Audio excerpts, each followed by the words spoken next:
Crank জালির ছোট্ট একটি কাজ আজকে তুলে ধরলাম সবার সামনে। আর এটি প্রায় 300 স্কয়ার ফিট ছাদ, ছোট্ট ছাদ। ক্র্যাঙ্ক জালি সিস্টেমে কাজ হয়েছে।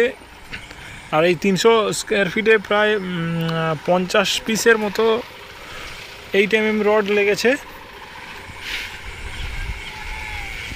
সব 5.5 ইঞ্চি গ্যাপে দেওয়া হয়েছে সেন্টার টু সেন্টার।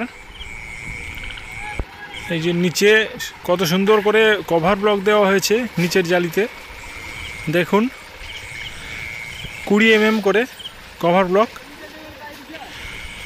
আর এতে ক্র্যাঙ্ক জালির কাজ অল্টারনেটিভ করা হয়েছে, দেখুন লক্ষ্য করে দেখুন ভালো করে। আর শাটারিং থেকে টপ জালির হাইট 3 ইঞ্চি রাখা হয়েছে, ঢালাই হবে 5 ইঞ্চি পুরু। ওকে। আর এটির জন্য সিমেন্ট বরাদ্দ করা হয়েছে 24 বস্তা, স্কোয়ার ফিটে 8 ব্যাগ করে হিসাব করে 24 বস্তা, 8 3 24 বস্তা কাজ। ছোট্ট একটি কাজ।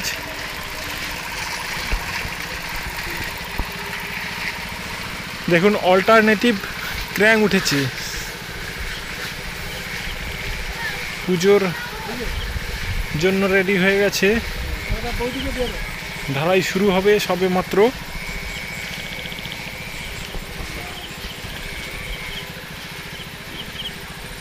দেখুন জালি কত সুন্দরভাবে স্ট্রেট করে একবারে সোজাসুজি মিস্ত্রিরা বেঁধেছেন।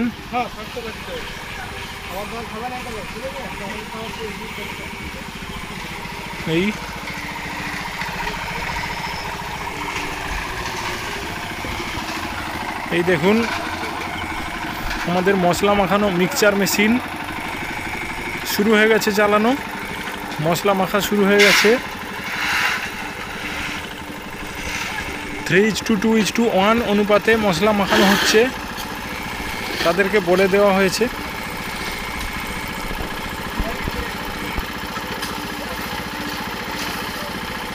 আর চেয়ারের কথা বলি, চেয়ার একটু অন্যরকমভাবে দেওয়া হয়েছে।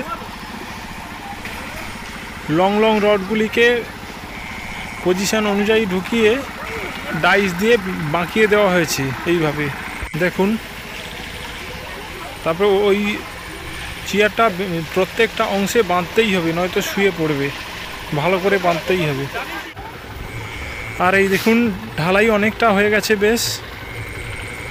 ঢালাই শুরুর সময় বৃষ্টি চলে এসেছিল হঠাৎ করে, সেই জন্য প্রথমের দিকে ভিডিওটা করতে পারলাম না। শেষের দিকে দেখুন এই যে আর একটু অংশ বাকি আছে, এইটা শেষ হলেই ফিনিশিং কাজ শেষ হয়ে যাবে। কত সুন্দরভাবে ফিনিশিং করা হয়েছে এক সাইডে, আর এক ধারে বাকি আছে। ওকে।